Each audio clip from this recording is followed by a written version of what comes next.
हरे कृष्णा। ओम नमः शिवाय। कल हम कथा में बात कर रहे थे जब सप्त ऋषियों को, देवताओं को इस बात का ज्ञान होता है कि महादेव ने कैलाश ना जाने का निर्णय लिया है। उन्होंने ये निर्णय लिया है कि वो हिमावन के राज्य में ही रहेंगे। इस बात से वो सब बहुत परेशान हो जाते हैं। ऋषि दधीची पूछती है, नंदी, क्या माता को प्रभु के इस निर्णय का पता है? और अगर नहीं पता तो हमें माता को अवगत कराना चाहिए, क्योंकि माता का ये जानना अति आवश्यक है कि भगवान शिव का निर्णय क्या है, और वो निर्णय सही है या गलत है उसका फैसला तो माता स्वयं करेंगी।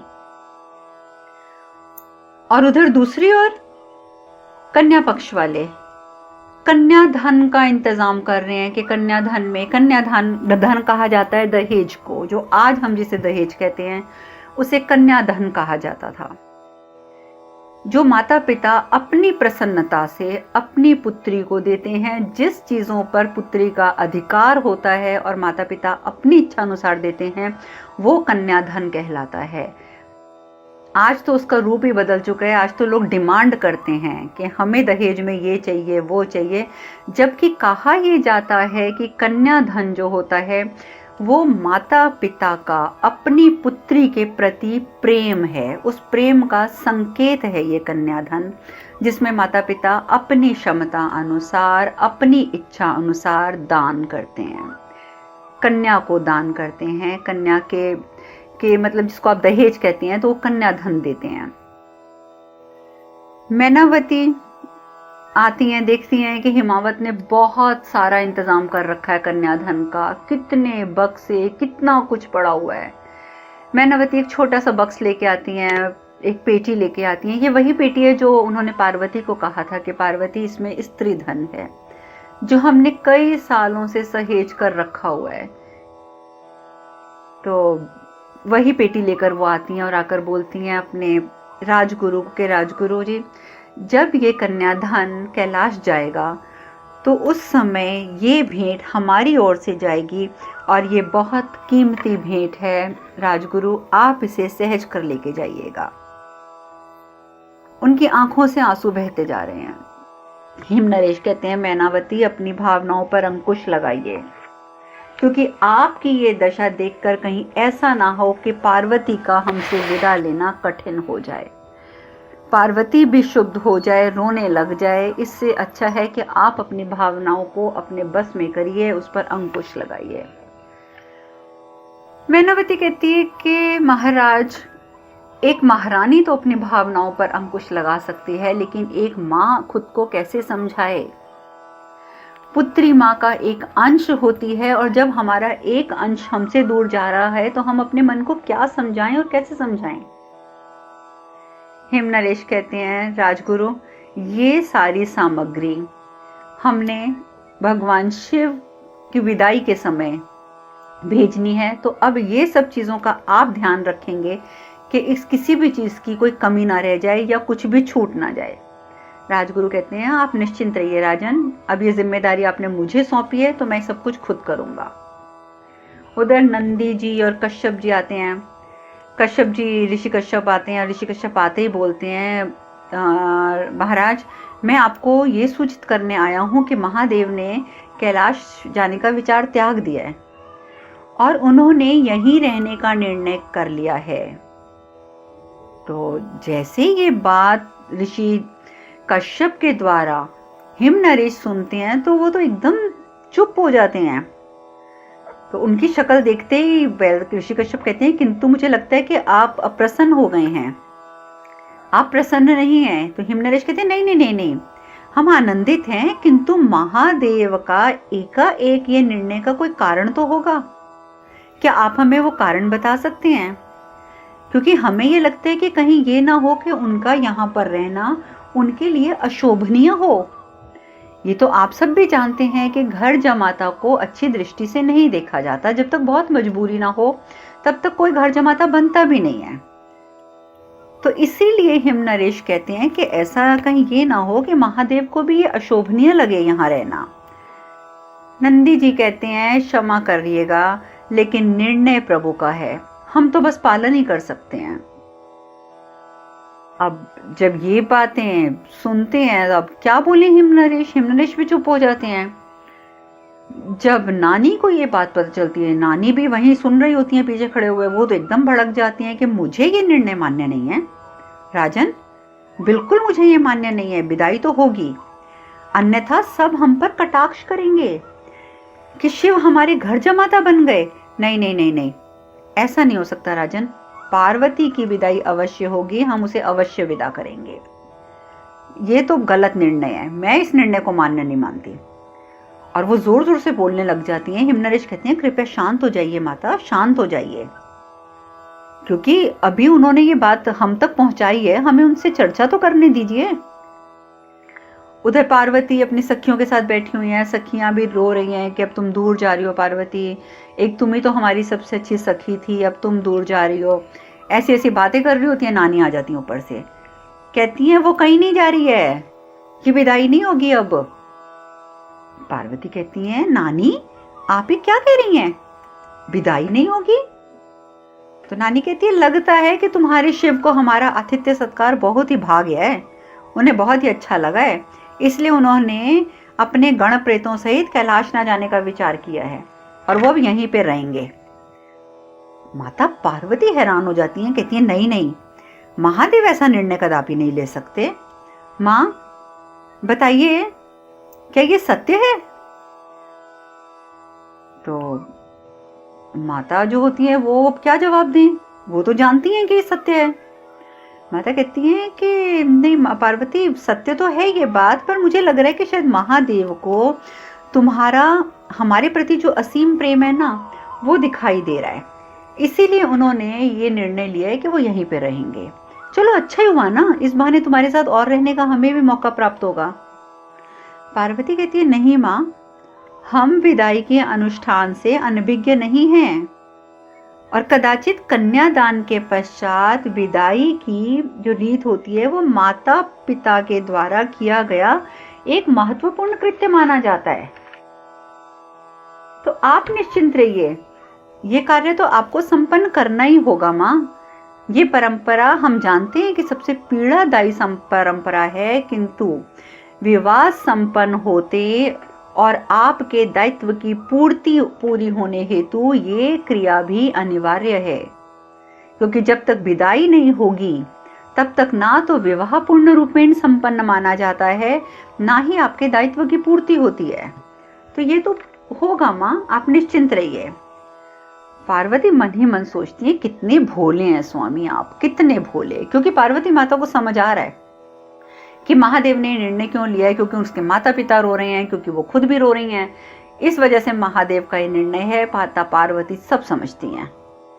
उधर इंद्रदेव वो भी परेशान है कि अगर विदाई ना हुई तो हमारी तो सारी योजनाओं में अवरोध उत्पन्न हो जाएगा, क्योंकि त्रिदेव का अस्तित्व फिर से संकट में पड़ जाएगा। मैं नहीं जानता सब कैसे होगा, कैसे त्रिदेव पूरे होंगे, कैसे उन माता पार्वती और भगवान शिव का जो पुत्र होगा, कैसे ताड़कासुर का वध होगा, कैसे हमें स्वर्ग प्राप्त होगा, ये तो हमारी हर एक योजना में अवरोध उत्पन्न हो गया। कैसे होगा ये सब कुछ? प्रभु आप ही कुछ कीजिए, नारायण आप ही कुछ कीजिए। भगवान विष्णु कहते हैं कि ये महादेव का व्यक्तिगत निर्णय है इंद्रदेव, क्योंकि ये तो महादेव और माता पार्वती दोनों के प्रेम से उपजी हुई समस्या है। सबसे बड़ी बात तो ये है। अब देखिए, प्रेम से भी समस्याएं उत्पन्न हो जाती हैं। ये महादेव का माता पार्वती के प्रति प्रेम ही तो है जो उन्होंने अपने आप को मना लिया कैलाश से दूर रहना, संसार में रहना, सांसारिक सारी व्यवस्थाओं के बीच में रहना उन्होंने स्वीकार कर लिया। किस लिए? अपने अनन्य प्रेम के हेतु जो वो माता पार्वती से करते हैं। तो इसलिए भगवान विष्णु कहते हैं कि ये तो महादेव और देवी पार्वती के प्रेम से उपजी हुई समस्या है, अतः देवी पार्वती द्वारा ही इस समस्या का समाधान हो सकता है, क्योंकि केवल वही हैं जो महादेव को उनके इस निर्णय के परिणाम से अवगत कराएंगी। देवी पार्वती प्रेम रूपी पूंजी लेकर जब महादेव को समझाएंगी तो वो अवश्य समझेंगे, वो अवश्य समझेंगे और अपना निर्णय भी बदलेंगे। अब ये कार्य तो आप माता पार्वती को करने दीजिए, ये सब आपकी और मेरे बस की बात नहीं रही। अब वहां माता पार्वती, उनको समझ तो सब आ गया है, वो भी आखिर आदि शक्ति हैं, उन्होंने भी देख लिया है कि किस लिए महादेव ने ये निर्णय लिया है। वो उसी समय महादेव के कक्ष में जाती हैं, उनके समक्ष उपस्थित हो जाती हैं। महादेव ध्यान में बैठे हुए हैं, लेकिन महादेव की आंखें खुल जाती हैं जैसे पार्वती जी जो है कक्ष में आती हैं। वो देखती हैं इतनी सुंदर पार्वती दुल्हन के वेश में खड़ी हुई। तो माता पार्वती कहती हैं, क्या देख रहे हैं आप महादेव? शिव कहते हैं कि तुम्हारे प्रेम की तरंगों से सिंचित हो रहा हूं पार्वती।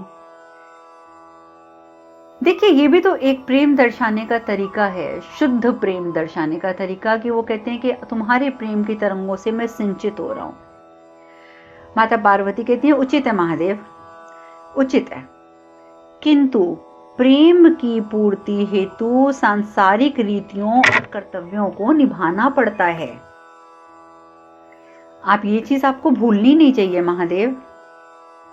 महादेव कहते हैं, लेकिन मेरे लिए प्रेम की परिभाषा तो सिर्फ तुमसे ही है पार्वती। मेरे लिए प्रेम की पूर्ति तुम्हारा सुख है।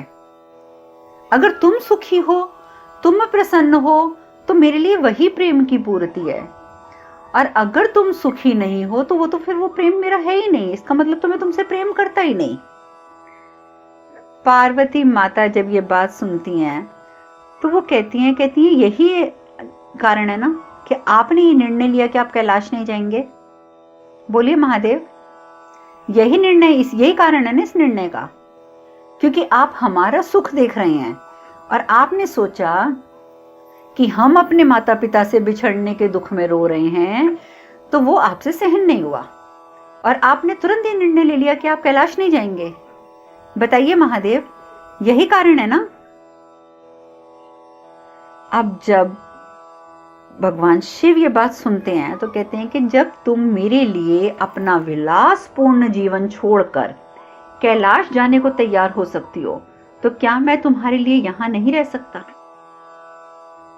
आ गई ना असली बात महादेव के मुख पर, क्योंकि उनके मन में ये कृतज्ञता का भाव भी पैदा हो रहा है प्रेम के साथ साथ कि राजकुमारी हैं पार्वती जी, विलासितापूर्ण जीवन व्यतीत करती हैं यहाँ पर, और जब वो अपना विलासितापूर्ण जीवन त्याग कर महादेव के साथ कैलाश जा सकती हैं तो वो कैलाश छोड़कर यहाँ क्यों नहीं रह सकते? माता पार्वती कहती हैं, सत्य है आपकी बात, किंतु आपको ये भी ज्ञात रहे स्वामी कि प्रेम और समाज में परस्पर कोई भेद नहीं होता, दोनों एक दूसरे के पूरक होते हैं। और ये भी ज्ञात रहे कि आप इस सारे ब्रह्मांड के केंद्र हैं।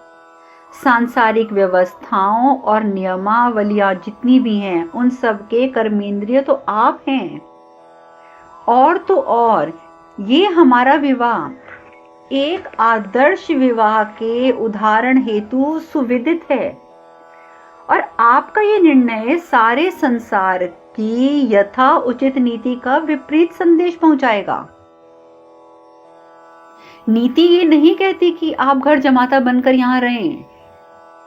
जब हम कह रहे हैं, जब भगवान विष्णु ने ये बात कह दी कि हमारा विवाह संपूर्ण ब्रह्मांड के लिए उदाहरण होगा, ये सुविदित है, तो फिर अगर आप यहां रहेंगे तो ये जो नीति है ये नीति के विरुद्ध हो जाएगी, और ये नीति के विरुद्ध संदेश पहुंचेगा सारे संसार को। और सत्य ये भी है कि आप जिन अश्रुओं को दुख की संज्ञा दे रहे हैं ना महादेव, वो हमारे माता पिता के प्रेम का रुदन है। क्या आपका आशय ये है कि हमारे माता पिता कन्यादान से वंचित रहें? क्या आप ये चाहते हैं कि उन्हें कन्यादान करने के लिए जो उन्होंने एक शपथ ली थी कि हम अपने पूर्वजों के मोक्ष हेतु ये कन्यादान कर रहे हैं, क्या वो इससे वंचित रहें? भगवान शिव कहते हैं, ये तुम क्या कह रही हो पार्वती, ऐसा कदापि नहीं है, मैंने कभी ये विचार नहीं किया, मैं तो पूर्णतः इन तथ्यों से अनभिज्ञ था जो तुम कह रही हो। ये इन सब बातों की तरफ तो मैंने विचार ही नहीं किया था। मुझे तो एक ही चीज दिखाई दी पार्वती कि तुम्हारी आंखों में अश्रु हैं और मैं तुम्हारे दुख का कारण नहीं बनना चाहता था। तुम्हारी आंखों में अश्रु मेरे कारण आए, तो मैंने जिसने शादी के मंडप में तुम्हें सुखी रखने का वचन दिया है वो वचन तो झूठा पड़ जाएगा अगर तुम रोगी तो। अगर तुम दुखी हो तो मेरा तो वचन झूठा हो गया ना। अब तुम्हें बताओ पार्वती, मैं कहां गलत हूं, मैंने क्या गलत किया? माता पार्वती कहती हैं, एक स्त्री के जीवन का आरंभ उसके पिता के घर से अवश्य होता है, किंतु उसकी जीवन धारा का समापन उसके पति के घर में हो तभी उसका जीवन सफल माना जाता है महादेव, अन्यथा नहीं। चाहे वो पिता के घर पैदा होती है, जीवन का सफर वहीं से शुरू करती है, परंतु पति का घर जो होता है उसकी जीवन धारा का समापन अगर उस घर में ना हो तो एक स्त्री का जीवन सफल नहीं होता। एक स्त्री के जीवन की संपूर्णता उसके पति के साथ रहने में होती है, और यही कथन पति के लिए भी सत्य होता है महादेव। दोनों एक दूसरे के पूरक हैं। जिस प्रकार से स्त्री के जीवन की संपूर्णता पति के साथ है, उसी प्रकार पति के जीवन की संपूर्णता भी पत्नी के साथ है। क्या आप हमारे पिता के घर निवास करके, अगर आप हमारे पिता के घर में निवास करते हैं, तो क्या आप यहाँ निवास करके अपने दायित्व का निर्वाह कर पाएंगे? जो दायित्व आपके हैं एक पति के रूप में, जिनका आपने निर्वाह करना है, क्या आप हमारे पिता के घर में रह के वो कर पाएंगे? और यदि नहीं तो क्या आप बताइए, क्या आप चाहते हैं कि हम ऐसे ही अपरिपूर्ण रहें? क्या आप नहीं चाहते कि हमें भी हमारा संपूर्ण जीवन मिले, हमारा संपूर्ण व्यक्तित्व निखरे, जो पति के घर में जाने से होता है? आप ही सोचिए महादेव, क्या यह आपका निर्णय उचित है? महादेव कहते हैं, नहीं पार्वती, कदापि नहीं। मैं तो केवल तुम्हारे सुख में अपने सुख को समाहित करने की प्रयत्न कर रहा था। मैं तो ये सोच रहा था कि जिस चीज में तुम्हें सुख मिल जाए मैं उसी में अपना सुख ढूंढ लूं। पर नहीं, तुम्हारी बातें बिल्कुल सत्य हैं पार्वती। हम आज ही कैलाश के लिए प्रस्थान करेंगे। तुम कहो तो हम अभी प्रस्थान करते हैं। माता पार्वती कहती हैं कि आपके भोलेपन में ही आपका जीवन दर्शन छुपा है महादेव, आपका जीवन दर्शन। प्रभु, हम कैलाश अवश्य प्रस्थान करेंगे, परंतु रीति अनुसार, क्योंकि विदाई की भी एक मर्यादा होती है।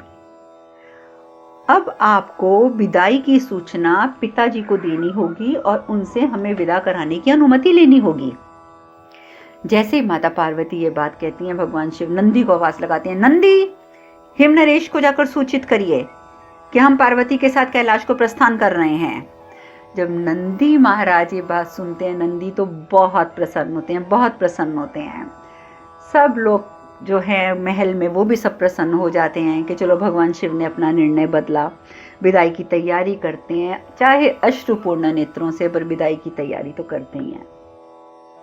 विदाई की तैयारी होती है, लेकिन इसी दौरान मैं एक छोटी सी घटना आपको और बताना चाहूंगी कि विवाह हो गया, अब तो यहाँ विदाई भी हो रही है, लेकिन वहां ताड़कासुर चैन से अभी भी नहीं बैठा है। उसके मन में अभी भी द्वंद्व चल रहा है। चाहे शुक्राचार्य जी ने उसको ये बात समझा दी थी कि तुम इस विवाह से निश्चिंत रहो, क्योंकि माता पार्वती को देवी रति का श्राप है कि वो गर्भ धारण नहीं कर सकती, और जब वो गर्भ धारण ही नहीं करेंगी तो उनका पुत्र कहां से होगा, और जब पुत्र ही नहीं होगा तो तुम्हारा वध कौन करेगा। बेशक शुक्राचार्य ने ये बातें उन्हें समझा दी थी, लेकिन ताड़कासुर के मन में कहीं ना कहीं संदेह का बीजारोपण जो हुआ है वो वृक्ष बनता जा रहा है। वो परेशान आपस में कहता है, गुरुदेव बेशक आप कह रहे हैं कि कुछ नहीं होगा, कुछ नहीं होगा, लेकिन ना जाने क्यों हमें हमारी मृत्यु का भय जो है ना वो जीने नहीं दे रहा चैन से, वो हमें चैन से जीने नहीं दे रहा है। आपने बहुत गलत किया गुरुदेव, जो आपने भगवान शिव को ये वचन दे दिया कि हम कभी भी हिम नरेश पर आक्रमण नहीं करेंगे, उसके साम्राज्य में हमारा कोई दैत्य जो है हमारे राज्य का वो कदम नहीं रखेगा। तो शुक्राचार्य कहते हैं, ताड़कासुर तुम फिर गलत बात कर रहे हो। अगर उस समय हम वचन ना देते ना, ये वचन ना देते, तो तुम्हारे अभी तक 1000 टुकड़े ना ब्रह्मांड में घूम रहे होते, तुम मृत्यु को भी प्राप्त ना करते, और तुम्हारे टुकड़े टुकड़े जो है ना ब्रह्मांड में भगवान शिव ने बिखेर देने थे। मर तो तुम सकते नहीं थे, क्योंकि तुम्हें जीवन मृत्यु तुम्हें मिल ही नहीं सकती है, तुम्हें मृत्यु तो, लेकिन तुम वो टुकड़ों में विभाजित होकर ना ब्रह्मांड में घूम रहे होते। शुक्र करो कि तुम्हें हमने बचा लिया और तुम मुझसे ऐसी बात कर रहे हो। तो चक्री जो उसका तारकासुर का सेनापति है, जो मंत्री है, वो कौन सा कम है, वो आ जाता है, कहता है कि आप बताइए असुरराज, शुक्राचार्य गुरु ने तो ये वचन दिया है ना महादेव को कि हम लोग नहीं जा सकते हिमनरेश के राज्य में, लेकिन हम ना जाएं, कोई और तो जा सकता है। तो वो कहता है कि और कोई जा सकता है, और कौन जा सकता है? तारकासुर बड़ा हैरान होकर पूछता है। तो चक्री कहता है, आप भूल गए महा महा महा अत्यंत बलशाली शुंभ निशुंभ को, आप भूल गए उन दोनों को, उनकी तो मृत्यु भी नहीं हो सकती। तो इसलिए शुंभ निशुंभ वो हमारे राज्य के भी नहीं है, हम शुंभ निशुंभ को भेज सकते हैं, वो जाके वहां पर आक्रमण कर देंगे हिमनरेश पर। अब ताड़कासुर बहुत प्रसन्न होता है, कहता है अरे वाह, अब करी ना तुमने अक्कल की बात, बहुत बढ़िया बात करी, आज हम प्रसन्न हो गए, जाओ अभी जाके शुंभ निशुंभ को सूचना दो कि हमने उन्हें याद किया है। अब समय हो गया है, कथा में हम आज यहीं विश्राम लेते हैं, कल हम आगे चलेंगे, कल माता पार्वती की विदाई हो जाएगी, बाकी चर्चा कल करेंगे। हरे कृष्ण कृष्ण कृष्ण हरे हरे, हरे राम राम राम हरे हरे। आप सब खुश रहें, सुखी रहें, स्वस्थ रहें। हरे कृष्णा। ओम नमः शिवाय, ओम नमः शिवाय, ओम नमः शिवाय।